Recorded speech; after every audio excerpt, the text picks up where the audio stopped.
Procesi i zgjedhjes së presidentit të ardhshëm në Kosovë po jep një mesazh shumë të qartë. Interesat partijake po dalin mbi interesat shtetërore. Kriza për zgjedhjen e presidentit po thellohet, ndërkohë që gjykata kushtetuese tashmë foli.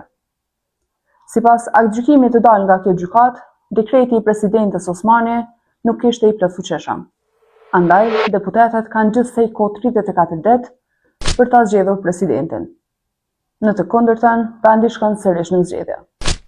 Praktikisht i bie të kemi zgjedhje të treta brenda një viti në nivel nacional. PDK e AK po vazhdojnë të qëndrojnë në pozicionet e tyre, të ditura tashmë. Ndërkaq, Lidhja Demokratike e Kosovës u shpreh e gatshme ta votojë Vjosa Osmanin edhe për një mandat presidencial. Në krejt këtë mes, lëvizja vetëvendosje po thotë se presidenti duhet të jetë një kandidat konsensual. Këtu lind një pyetje shumë e thjeshtë. Nëse duhet kandidat konsensual, atëherë pse u propozua Glau Konjufca e jo Vjosa Osmani?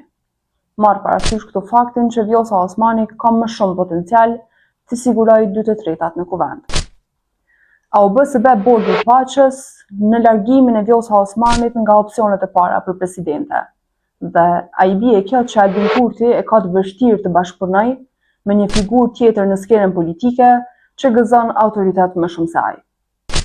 Dhe krejt për fund, pyetja më interesante. Kujt po i konvenon më së shumti që Kosova të shkojë sërish në zgjedhje?